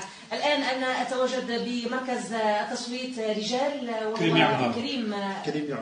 كريمي عمار. إذا نلحظ في هذه الأثناء توافد كبير ومتزايد للمواطنين الكرام طبعا من أجل الإدلاء بصوتهم. قبل فقط أن نمر للمواطنين زميلتي أمينة، أذكر أن الهيئة الناخبة بلغت هنا على مستوى بلدية ابن بديس 17483 ناخب وناخبة. عدد المراكز 6 مراكز، وعدد مكاتب التصويت 37 مكتب. وإذا سمحتي نذكر بنسبة المشاركة أمينة. نسبة المشاركة بلغت إلى غاية الساعة 11 صباحا هنا على مستوى بلدية ابن بديس 6.15% في انتظار أن نوافيكم كذلك بنسبة التصويت على مستوى بلدية عين عبيد. إذن شباب الفت نظري يعني نظري والصور يعني الأولى اللي رصدتها هنا على مستوى بلدية ابن بديس مشرفة جدا بإقبال الشباب على الإدلاء بأصواتهم والتصويت من أجل الجزائر، من أجل جزائر جديدة. تفضل معي الشاب الكريم. صباح الخير، أهلا بك. أهلا بك. صوت ديت بصوتك. اليوم 12 مقبول الوطن. نديروا حقنا.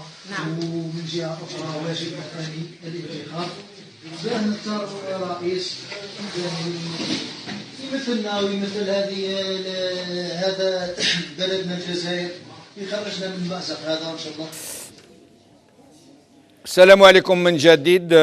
Nous revenons à vous pour la suite de cette couverture spéciale. J'aimerais qu'on fasse moins de bruit, s'il vous plaît, parce que ce n'est pas possible d'avoir à le dire directement comme ça, en direct. C'est incroyable. Hein. Et il faut que les gens qui sont avec nous ne fassent pas de bruit, s'il vous plaît. Voilà. Alors, avec nous, moi je commence toujours par les dames. Leila Saddouk, militante politique. Marhaba bik, merci d'être avec nous. Merci beaucoup, merci pour l'invitation. Merci beaucoup. Pour la première fois. Ah ben justement, je suis ravi. J'ai de la chance d'avoir plusieurs dames au cours de cette couverture spéciale pour la première fois. Oui, parce qu'elles sont toujours présentes. Hein.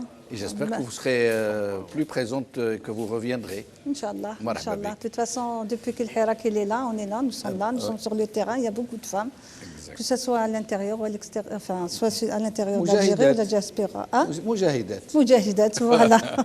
À côté de vous, mon ami Samir Bellatesh, ils ont mis Samir Chicha. Je porte ce pseudo depuis une vingtaine d'années. Même ma maman, elle m'appelle par mon pseudo. Donc, depuis la première fois où vous aviez fait votre apparition sur les réseaux sociaux, je rappelle que vous êtes le premier youtubeur de l'histoire algérienne. Ça. Le premier. Ça. Je ne veux pas exagérer, mais même dans le monde, j'ai posté la 7e vidéo sur YouTube. Ben la voilà, 7e première vidéo sur YouTube. C'est dire. Et Samir est tellement modeste que peu de gens le savent. Ouais, c'est pas important. Et moi, je le sais parce que ma tawad shourakana. Ouais, je sais. Je suis arrivé juste après. On s'est connus comme ça, ouais. C'est vrai. Alors, Mohamed Ben Issa, militant politique. Mohamed, merci d'être avec nous. Merci à toi, Jamel. Bienvenue à tous les invités, aux téléspectateurs. Merci. Et mon ami, j'allais dire, Kodowar, Yass Jbaili. Ce nom que j'aime beaucoup parce que c'est celui de mon proviseur bien-aimé, Rabbi Rahmo, Qassa Jbaili, que connaissent très très bien les Batnéens. Et c'est le frère du recteur de l'université d'Alger, M. Jbaili Rabbi Rahmo, qui a été assassiné par le terrorisme. Lias Jbaili, ingénieur économiste, financier, fondateur de l'Algérie droit devant. Merci pour votre invitation, Jamel Din, Laïselmek. Merci. Merci beaucoup. Téléspectateurs. Merci beaucoup.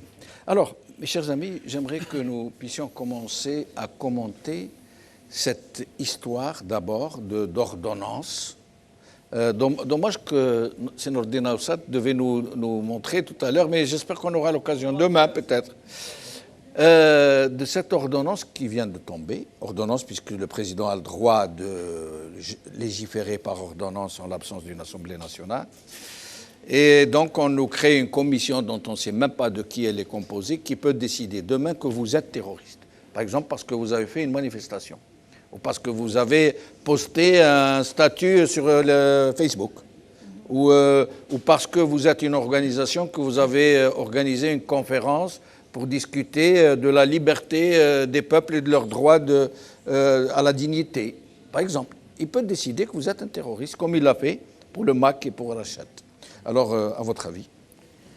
De toute façon, ce régime, il n'a jamais été légitime. Je pense qu'ils ne sont pas dans la logique des choses. Ils peuvent pas, quand on n'est pas légitime et qu'on n'est pas logique, on peut faire n'importe quoi. Je pense que le régime, le président pour moi, qui a été nommé par les généraux, par les dictateurs, normalement, il ne devait pas être là du tout. Il n'a pas été élu, il n'a pas été choisi. Comment se fait-il qu'aujourd'hui, il peut faire des ordonnances et qu'il peut juger des gens et qu'il peut juger des citoyens, les gens qui aiment l'Algérie? Les gens qui sont en train de les surnommer comme quoi des terroristes, généralement, ceux qui sont là, la diaspora algérienne, soit en Algérie, soit à l'extérieur, c'est des gens qui aiment l'Algérie, qui sont amoureux de l'Algérie. Ni plus ni bien. Ils veulent le bien pour l'Algérie. Par contre, eux, ils ne veulent pas le bien de l'Algérie. S'ils aimaient le bien pour l'Algérie, ils ne peuvent pas accuser les gens intelligents, sages, et qui sont là en train de sacrifier leur temps, leur jeunesse, leur vie, pour une nouvelle Algérie, une vraie nouvelle Algérie. Ce n'est pas l'Algérie de Tebboune. Ils n'ont rien à gagner, eux. Ils ne le font pas pour avoir des crédits bancaires ou des lots de terrain ou du business. Pas du tout. Au contraire, ils y vont de leur poche, de leur temps, du risque qu'ils courent. Exactement. Certains ont été arrêtés à leur arrivée à l'aéroport. Oui. D'autres, parmi les Hirakis comme Karim Tabou, Drarni, ont été arrêtés encore une fois. Voilà. D'autres ont été malmenés, maltraités comme Ali Belhaj. Voilà. Parce qu'on ne fait pas de différence entre Non, il n'y a pas de différence. Tout ce qu'il y a en Algérie, comment dire, ils sont là pour une nouvelle Algérie. On veut construire une nouvelle Algérie.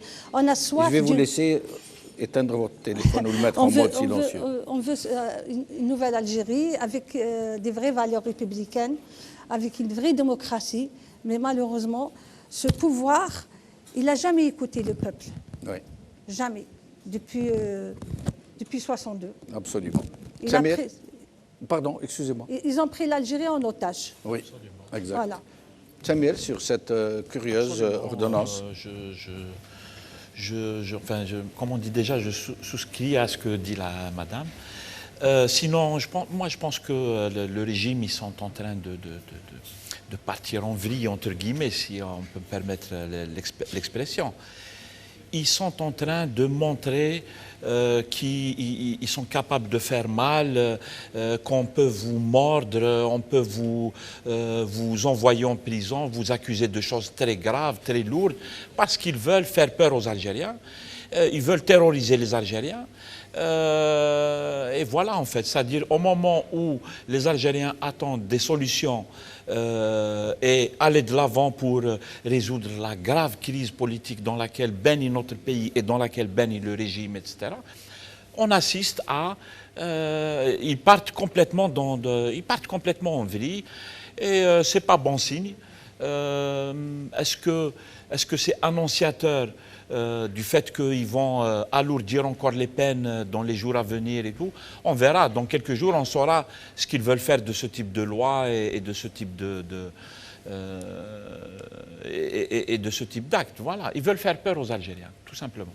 Voilà. Alors, peur aux Algériens, justement, nous allons recevoir Aïssa Rahmoun qui est avec nous au téléphone pour nous parler de cette autre... cette autre opération peur sur la ville du régime. Aïssa Rahmoun, avocat, vice-président de la Ligue algérienne de défense des droits de l'homme. Merci d'être avec nous. Merci Jamal, à vos invités et aux téléspectateurs de Magharibia. Merci. Alors, vous êtes parmi ceux qui ont été interpellés à Tizi Ouzou, vous, Maître Bouchachi, Maître Nabil Ismail, plus les autres qui ont été interpellés, comme Qadi Hassan, Drarni, Karim Tabou, Ali Ben El-Haj et beaucoup d'autres à Alger. À votre avis, pourquoi ces interpellations? Écoutez, ça relève de la panique du régime. Quand on voit que plusieurs citoyens qui sont déplacés à Tizi Ouzou, parce que il faut savoir qu'il reste pratiquement le centre du pays, en particulier la région de Kabylie, où les manifestations du vendredi et du mardi sont toujours d'actualité. Du coup, je pense qu'ils veulent isoler cette région encore une fois. Quand on a escorté nos amis d'Alger en quittant Tizi Ouzou, sur une longueur de 15 km, des arrestations de tous les véhicules qui n'étaient pas immatriculés pour la wilaya de Tizi Ouzou étaient arrêtés et interrogés, voire fouillés par les services de sécurité qui sont en civil ou en tenue. Donc, premièrement, il faut isoler pour le régime, il faut isoler cette région pour dire que c'est un hirak ta'ab shara, qui m'appelle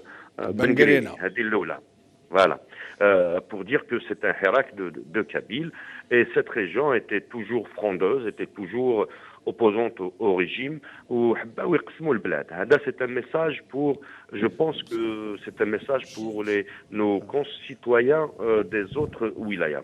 Deux, le fait que des amis en dehors de la wilaya, où ils portent avec eux des pancartes extraordinaires comme expression si Jamal, لاجئين لاجئ من ولاية سطيف لاجئ من ولاية المدية لاجئ من ولاية وهران لاجئ من ولاية الجزائر لاجئ من ولاية بومرداس. Tout ça ne plaît pas au régime parce que réellement الشعب تحرر على كل حال. Quand on entend الجزائريين خوا والنظام هما الخونة تاع الصح. Voilà. Et puis cibler 3 avocats qui font partie du collectif des avocats qui défendent les détenus d'opinion. C'est aussi un message aux avocats engagés dans la défense des détenus du Hirak pour leur dire que vous n'avez pas cette immunité vous êtes comme tout le monde. Vous pouvez à n'importe quel moment vous être arrêté, comme le cas Arslan, qui est une affaire absurde, une affaire très grave dans les annales de la justice algérienne. Je pense que c'est les messages actuellement que le régime destille et veut monter cette opinion. À la veille d'une élection législative où on consulte les voix du peuple algérien, l'électorat algérien, dans un climat de répression, dans un climat de terreur, il s'agit réellement d'un terrorisme d'État structuré. Mais c'est cette ordonnance qui vient de tomber, vous imaginiez, le juriste, le défenseur des droits de l'homme, le militant hirakiste, que ce régime allait aller aussi loin dans l'outrance, dans la violation des droits de l'homme, dans la violation des libertés, dans la violation de la justice, de l'esprit même de l'humain, vous pensiez qu'il pouvait aller aussi loin? Vous savez, عندنا واحد النظام ما يحشمش. Il ne peut pas rougir, il ne peut pas... vous savez, notre régime est dénudé par la diaspora, par le travail qu'ils font, qui est un travail extraordinaire. Souvenez-vous des différents communiqués. Ils ont déposé une requête au Conseil des droits de l'homme des Nations Unies. Souvenez-vous, en 48 heures, un communiqué atterrit à l'APS en disant que la requête est refusée. Ils se sont dévoilés d'une manière extraordinaire, d'une manière incroyable. C'est un régime, cette ordonnance est anticonstitutionnelle. Quand ils te disent que l'exercice de l'opposition, réellement, l'exercice de la citoyenneté, va se faire dans le cadre de la Constitution.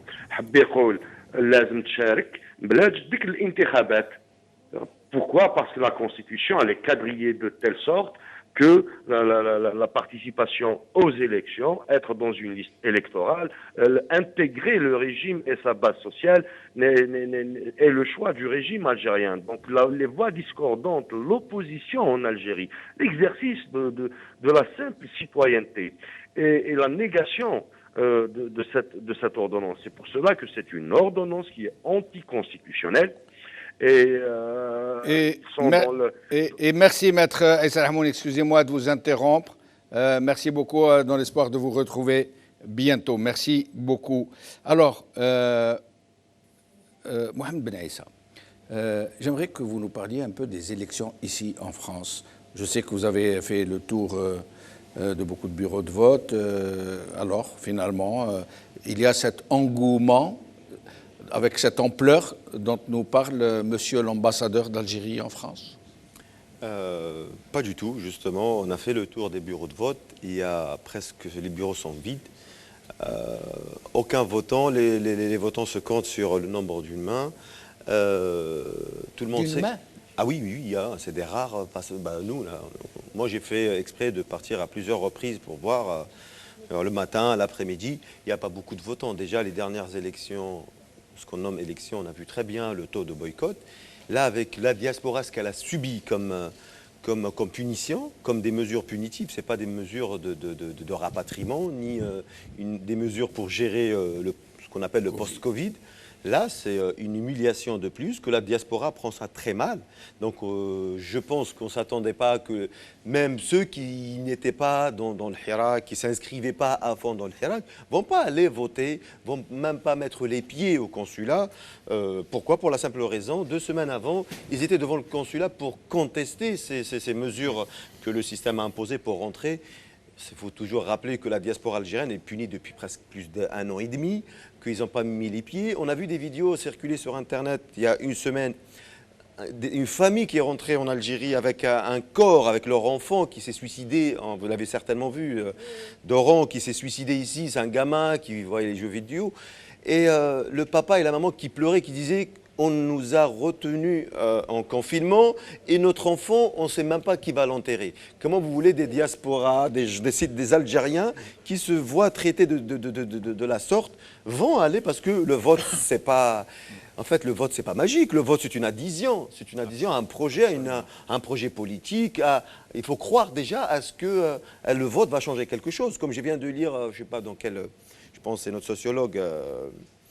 j'ai oublié son prénom, qui disait qu'on a 2 malédictions en Algérie, les hydrocarbures et les élections. Depuis 1962, on est dépendant des hydrocarbures. On n'arrive pas par... voilà, donc à dépasser cette malédiction. Et on a aussi les élections que depuis 1962, on nous fait tourner dans des élections qui n'ont jamais changé la réalité des Algériens. Pire encore, les dernières élections, je pense, n'ont pas donné envie aux Algériens à participer. Pourquoi? Parce que c'est vraiment très médiocre. Le niveau est descendu encore en dessous des élections de 2019 de Bouteflika. On a vu des candidats à la présidence qui sortent de tous les coins de l'Algérie. Donc là, on atteint, je pense, le niveau voilà, le plus bas. Même ceux qui se prétendent ici représenter la diaspora ne les connaît pas. Ils sont jamais, pas de page Facebook, pas de présence même sur les réseaux sociaux. Donc tout est fait pour que la diaspora n'aille pas voter. En regardant la télé ici, surtout en Algérie, ils voient que c'est des clowns, c'est pas des candidats. Donc je pense que les dernières élections, on était à 8% de taux de participation. Là, je pense qu'on sera autour de 5%, mais malheureusement, on ne saura jamais les vrais taux. Mais Mohamed, d'habitude, ce régime avait toujours réussi à mobiliser les Chibani, comme on dit. Ceux qui sont dans les foyers, qui dans leur infinie sincérité, qui font la confusion entre ce régime et l'État, la nation, entre Chouhadar, Birhamam et l'amour du pays d'un côté et de l'autre ce régime. Même les Chibani ne peuvent plus les mobiliser? Je vais vous dire, Jamel, pourquoi. Parce que le régime s'est trouvé dans ses propres pièges. Donc avant, on a tiré ces Chibani par des figures de l'ancien FLN, l'ancienne histoire, l'amicale, le FLN, le retour, la guerre de la Révolution. Maintenant, tous ces partis sont maudits, entre parenthèses, par le système. Ils faisaient la honte du système jusqu'à récemment. Ils n'ont pas été accueillis par Tebboune jusqu'à la fin. Il a accueilli le FLN, le RND. Donc on ne pouvait pas attirer ces vieux, nos aînés, nos parents. Déjà, les élections législatives, en général, n'attirent pas beaucoup de monde. Les Algériens votent beaucoup plus dans les élections présidentielles. Donc les législatives, surtout ici dans la diaspora. Pourtant, les présidentielles ici, il y a eu 8%. À peu près. Voilà. Donc le régime ne peut pas attirer les Chibani parce qu'il se coupait complètement, parce qu'il était obligé de communiquer une fausse rupture avec ses anciennes satellites, FLN, RND, toutes les figures qu'on connaît ici, les Boras et compagnie. Donc il ne peut plus communiquer sur ça. Du coup, ces Chibani ne voient aucun intérêt d'aller voter. Moi, je suis un peu... Franchement, je rejoins l'expression du maître Rahmoun qui disait que le système le régime yahchemch. Je viens de prendre connaissance de l'article 87 bis qui vient d'être publié au journal officiel qui dit tout acte, un acte terroriste, et considérer un acte terroriste, tout acte, c'est-à-dire considéré contre l'unité nationale comme un acte de sabotage, et c'est-à-dire contre l'unité nationale, c'est-à-dire si on fait une publication, même si on incite et on souhaiterait œuvrer à un changement de système de gouvernance, ça peut s'apparenter à un acte terroriste. Bref, réclamer une assemblée constituante au regard de ce régime, ça s'apparente à un acte terroriste. Oui. C'est ça. Là, ça, c'est... Moi, je ne m'attendais pas à se dire, là, c'est le délire total. C'est-à-dire, c'est inimaginable. Le régime, il est aux abois. Il est en train des arrestations arbitraires d'Arni, parce qu'il a fait une publication disant que, voilà, nos propres compatriotes, quand ils arrivent aux aéroports, ils sont soumis à un contrôle drastique, confinement sanitaire obligatoire, ceci, cela, alors que certains journalistes... Qui étaient pourtant ses confrères. Hein. C'est absolument. Journalistes étrangers qui étaient ses confrères. Tout à fait. Et qui sont invités pour couvrir la campagne électorale, ils sortent comme si de rien n'était. Et finalement, il paye sa publication. C'est incroyable. C'est incroyable. Eh bien, je dis, les élections ne sont pas des élections, parce qu'il n'y a pas Chab, il n'y a pas de peuple. C'est des élections pour le régime. C'est des élections qui ont été conçues, planifiées, programmées pour la survie du régime. La dernière nouvelle qui vient de tomber, c'est le président français Macron qui vient d'annoncer la fin de la mission Berkane. Oui. Ça veut dire que... Et qui a déjà retiré la moitié des effectifs des troupes françaises. Ça veut dire que les troupes françaises vont regagner l'Hexagone. Et qui va prendre la relève? C'est l'Algérie. Très probablement. Et probablement, on est en quelques jours du vote des élections. Il y a une nouvelle assemblée qui va être mise en place. Donc ça veut dire les élus de l'assemblée, les nouveaux députés, ils vont voter quoi? Eh bien, ils vont activer l'article 30. L'article 30 de la nouvelle constitution de Stor-el-Khartoum, qui stipule que notre armée, elle peut quitter désormais, elle peut quitter les frontières. Non, ça, c'est pas l'article 30, je crois. C'est l'article 30. Ah bon, hein? C'est l'article 30. L'alinéa 4, c'est autre chose. Article 30, alinéa 4. Non, l'alinéa 4, l'armée a le droit de s'immiscer dans des affaires publiques. C'est l'article 30. Ah bon, hein? Absolument. D'accord. L'article 30, c'est le fameux article 30. D'accord. Donc, voilà. Donc, tout ça, on voit que le régime, il veut tout faire pour faire passer ces élections à l'insu du peuple. Et le peuple, il refuse ces élections. La majorité, si ce n'est tout le peuple algérien, refuse ces élections parce que ça va être... Quand on dit, si ce n'est tout le peuple algérien, est-ce que ce n'est pas exagéré? Est-ce qu'il n'y a pas au moins une catégorie d'Algériens qui va aller voter? Bien sûr. Oui, forcément, mais on essaie de positiver. Oui, mais pour positiver n'est pas quand même se fermer les yeux ou mettre la tête dans le sable. Oui, on a quelques...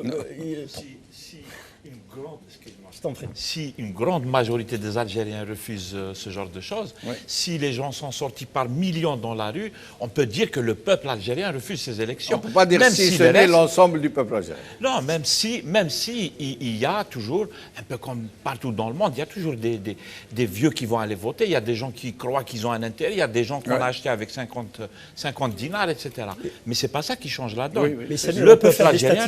On peut faire les élections législatives en 2017, sous l'ère de Bouteflika, ils ont reculé combien? 35%. Oui. 35%. Le référendum sur la Constitution, 23%. On s'attend à moi je ne dirais pas 5%, peut-être ils vont essayer de gonfler. On va s'attendre à un taux probablement inférieur à 20%. Donc forcément, il y aura quelques compatriotes qui vont voter, mais qui vont nous rejoindre tôt ou tard. En tout cas, on va le vérifier après-demain. Et Nazia me fait signe qu'on doit passer à un changement d'invité, c'est ça. Donc nous allons voir quelques images sur le Hirak d'aujourd'hui. Allez, quelques images.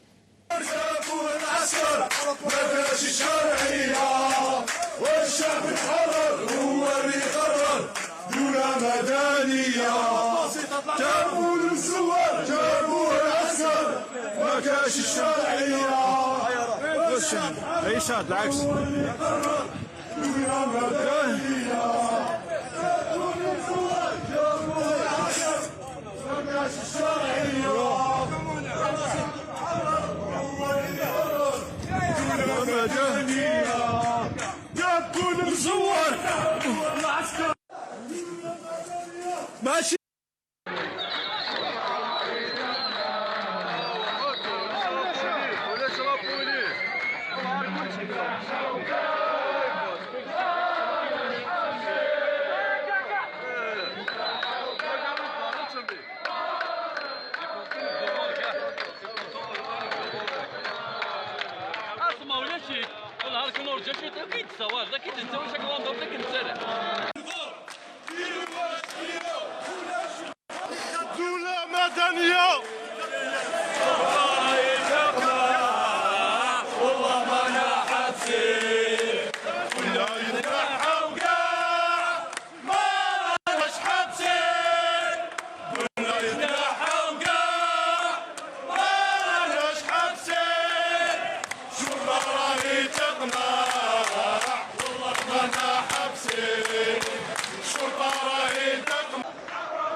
Nous venons d'être rejoints par Nora Bekouche, médecin, activiste politique. Merci Nora d'être avec nous. Mouh Yacoub, activiste, hirakiste, analyste politique. Merci d'être avec nous, moi. Merci à vous. Merci. De nous Alors, avoir invités. je vais donner la parole à Nora. Alors, honneur aux femmes. Honneur aux dames, comme d'habitude. Alors, qu'est-ce que vous inspire les dernières informations? Je vais devoir vous presser, vous allez aller très très vite, parce qu'il ne reste plus beaucoup de temps. Alors, je vais être très brève. Comme dit, enfin, le peuple, on n'est que la voix du peuple. Donc, c'est important. Moi, c'est un appel à tous mes compatriotes. On peut pas. Les conditions ne sont pas là pour aller voter. D'abord, il faut se libérer.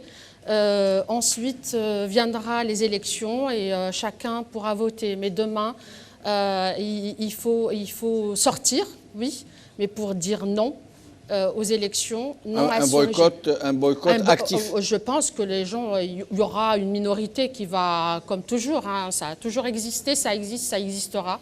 Il faut faire avec, mais il y aura un boycott massif. Hein, moi, je suis convaincue. Hein. Massif et actif. Massif et actif, absolument, tout à fait. Ouais. Bah, tout à fait. Cette mascarade ne concerne ni de loin, ni de près le peuple algérien. Si des régions qui s'entêtent à vouloir organiser une mascarade qui nie ni une véritable élection sur le fond ou sur la pratique, ils vont droit au mur. S'ils pensent qu'ils vont continuer à gérer le pays de cette manière, ils se trompent. On ne peut pas. Il y a une crise politique. Il est là la crise politique. Il faut la régler. On ne peut pas la régler d'une manière avec le tout sécuritaire. Parce que le pouvoir, il pense avec la répression, les arrestations, les intimidations, ils vont arriver à étouffer la voix du peuple, chose qui ne va pas se faire. Parce qu'il y a une force dans le pays, il y a une soif de dignité, une soif de liberté. D'ailleurs, il faut se rappeler par les anciennes échéances. Ils nous ont apporté de la paix, de la dignité, de l'honneur, du développement pour le pays. Non, on est parmi les pays qui ont organisé le maximum d'élections. Ils sont tous truqués, c'est l'administration qui faisait tout.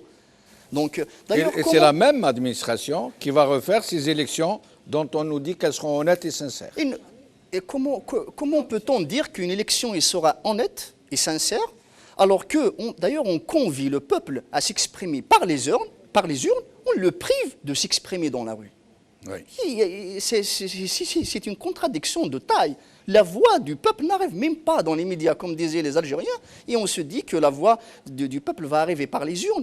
Cette mascarade, elle est là uniquement pour renouveler la façade politique, donner une certaine légitimité à ce pouvoir, parce qu'il est dans son agenda. Mais le peuple, il s'inscrit en dehors de l'agenda électoral. Parce que le peuple, dans sa majorité, est convaincu que le changement ne parviendra pas par les élections, mais par une phase de transition. Merci. Alors, dernier tour de micro, Leïla.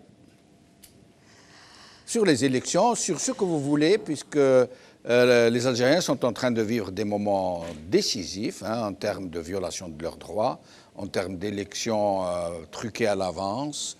Je vous rappelle que M. Charfi, censé surveiller l'honnêteté des élections, a dit voilà. Comme il a nommé les autres. Absolument. Bon, déjà, j'essaie de parler de l'Hirak. Je pense que cette révolution du sourire, le Hirak, c'est c'est une révélation unique au monde. Ça n'a jamais existé, c'est rentré dans l'histoire. On ne peut pas nier. Le peuple algérien, il est rentré dans l'histoire avec, je peux dire, une plume en or, dans le sens de pacifisme. C'est une révolution qui est très pacifiste. Il n'y a pas de violence, il n'y a rien. Et pourtant, le système, c'est lui les terroristes. Les terrorismes, c'est eux. Les terroristes, c'est eux. Ils sont en train de terroriser le peuple, de faire peur au peuple. Chaque vendredi, ils mobilisent leur police pour torturer nos citoyens, notre peuple algérien. Moi, j'ai dit, c'est vraiment, il y a un prix Nobel de la paix qui existe au monde. On peut l'offrir à cette révolution. Au peuple algérien. Au peuple algérien. Le peuple algérien mérite le prix Nobel de la paix. Et ils sont à notre écoute et je leur dis vraiment bravo à vous. Si on va vers une nouvelle Algérie, si on va un jour rêver qu'on y a une Algérie avec ses valeurs républicaines et que le peuple algérien peut savourer une démocratie dans son pays et la vivre, c'est grâce à ce peuple, grâce à ce Hirak. Comme ils disent Hirak Moubarak, mais malheureusement, pour le moment, ils essayent de le prendre. Ils essayent de dire que c'était à eux, mais c'était à nous. Le Hirak Moubarak, le peuple algérien qui a fait casser cette barrière depuis 62. Ce n'est pas les 20 ans de Bouteflika. Pour moi, le peuple, le Hirak, le 22 février 2019, celui du 16 février à Kharata, il a cassé le système depuis 1962. C'est un grand mur qui était là. Et personne ne pouvait sortir dehors ou crier ou parler. Ils ont eu le courage de sortir. Minhom Lalabi, minhom Hadi, Karim Tabou, enfin, il y en a. On peut... Ou ce Hirak, il est en train de filtrer aussi. Ghrbel. Ghrbel, voilà. Chaque fois, les masques, ils tombent. Ouais. Chaque fois, on voit des masques. Chaque fois. Que ce soit à l'intérieur ou à l'extérieur. Et moi, je dis aussi, j'insiste ici, et je fais appel aussi à Macron. Je lui dis que le masque de la France, il est bien tombé. Merci beaucoup. Il est bien tombé parce que si on souffre, c'est parce que ces généraux, cette mafia, elle est soutenue par l'Élysée, par le gouvernement français. Si eux, ils font juste un petit geste, on peut récupérer pas mal de choses. C'est vraiment très vrai tout ce que vous avez dit. Barakallahu fik, merci beaucoup. Samir Hashicha. عجبتني هذه la France officielle تغربلت. C'est bien. C'est bien parce que mais on y reviendra parce que le rôle de la France officielle par rapport à ce qui se passe en Algérie, il est connu. La France-Algérie, on la connaît. La France-Afrique, on la connaît. Donc effectivement, il faudra la rappeler et on y reviendra sûrement. Et je pense que, comme on est dans le sujet, je pense que la France officielle, l'oligarchie qui domine ici en France et tout, ils ont grave peur, comme disent les jeunes, ils ont peur de la révolution du peuple algérien parce qu'ils savent que les Algériens veulent reprendre leurs droits, veulent reprendre leurs dû et veulent reprendre y compris leur dignité et tout. Et ça, c'est contraire aux intérêts de ces gens-là, de ces oligarchies qui ont des investissements dans notre pays, ils ont des intérêts avec la dictature qui est en place, etc. Donc, effectivement, la France officielle, elle ne veut pas de ce Hirak et de cette révolution. Et je finirai juste pour dire qu'il faut le rappeler et le matraquer partout. Et je pense que c'est un devoir pour nous tous qui sommes libres de défendre et de rappeler qu'il y a des prisonniers en Algérie, il y a des centaines de prisonniers, il y a des gens, ils passent par des casernes de l'armée pour leurs opinions, on les prend pour leurs opinions, ils passent par des casernes de l'armée. Nous sommes dans une dictature méchante, bête et méchante, il faudra la rappeler et il y a encore des choses, il faudra aller devant les institutions internationales, il faudra aller devant les ambassades, les consulats, etc. parce qu'on a nos frères et sœurs en Algérie, mahgourin. Ils sont en train de les jeter dans des commissariats, dans des casernes de l'armée. Va savoir comment on ce qu'ils y subissent. Ils y subissent. On a des informations qui m'enragent. C'est terrible. Voilà. Donc, solidarité avec nos concitoyens. Et une dernière chose, c'est que le Hirak continue. Je pense que le régime, il est en train de montrer ses limites en fait, parce qu'il n'a pas de solution. Il n'arrive pas à contenir ce peuple qui est sorti. Le peuple, c'est-à-dire, comment on dit en kabyle, c'est-à-dire quand le peuple il est sorti, le flux a grossi, a pris de l'ampleur, etc. Et le régime ne peut pas l'arrêter. Et ils sont en train de paniquer, à mon avis, selon moi, ils sont en train de paniquer. Ils n'arrivent pas à arrêter ce Hirak, à contenir ce peuple, à le faire rentrer chez lui. Ils paniquent. Ils ont organisé des élections, ça n'a servi à rien. Ils ont fait une constitution, ça n'a servi à rien. Ils ont fait une présidentielle, ça n'a servi à rien. Donc voilà. Je pense que le Hirak continue son chemin, même si ils essaient de faire peur aux gens. Ouais. Le mouvement est un processus durable. Cette révolution, dès le début, il s'est inscrit dans le temps. Donc c'est à nous, à la classe politique, aux syndicats, à tous les gens qui croient à un idéal démocratique dans le pays, de s'investir davantage. Il est clair que cette élection ne va pas régler la crise en Algérie. Il est loin d'être une solution. La preuve, d'ailleurs, je vais juste revenir par rapport aux prérogatives de l'APN. L'APN n'a aucune prérogative. L'APN qu'on a cadenassée pendant un mois, si ma mémoire est bonne, une APN qui est issue de la fraude, il va servir à quoi cette APN? C'est une APN que le chef de l'État permet de dissoudre à tout moment. Ça va servir à quoi? Au moment où des dizaines, des centaines de militants continuent de croupir dans les geôles du pouvoir. On appelle les gens, on les convie à une mascarade. C'est honteux ce que fait le régime algérien. Alors que les familles des détenus sont en larmes de voir leurs enfants dans les geôles du pouvoir algérien. Leur seul tort est d'avoir réclamé la fin de cette dictature, de réclamer la liberté, la dignité, la justice.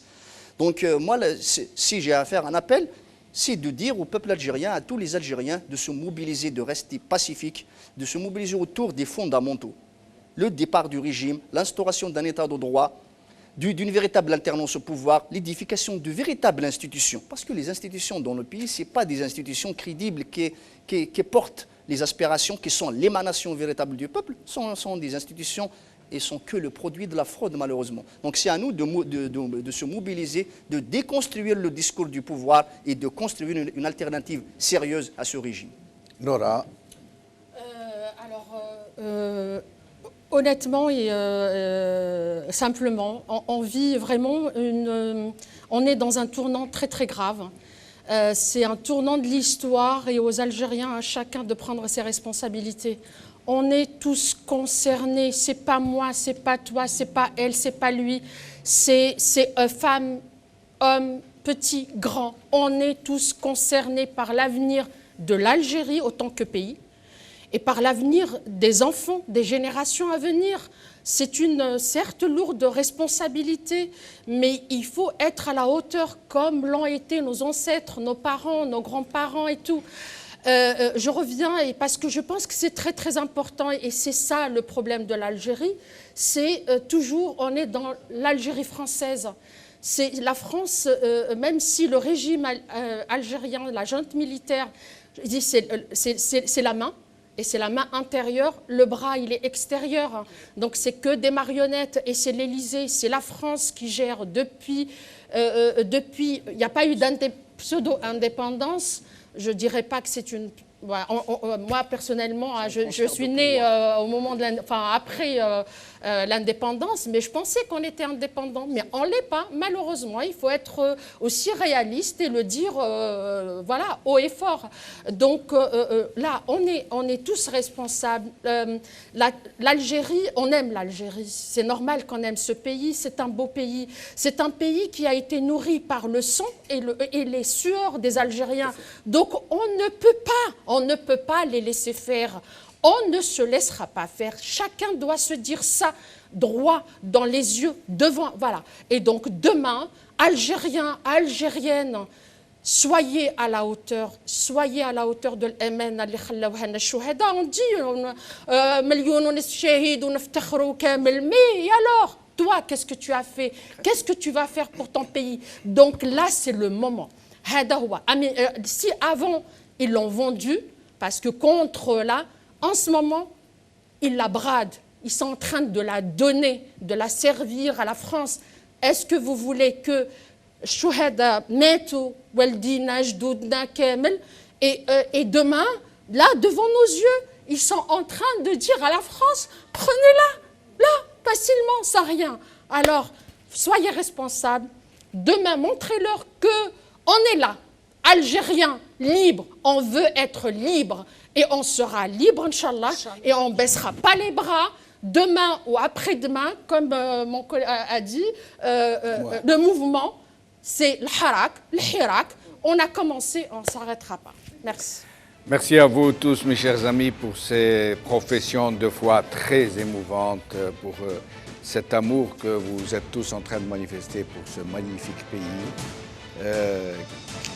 qui mérite vraiment qu'on se batte pour lui. Merci à tous mes amis qui ont participé à cette couverture spéciale. Demain on sera le 3e jour. Selmiya, khawa, hatta tji al-hurriya.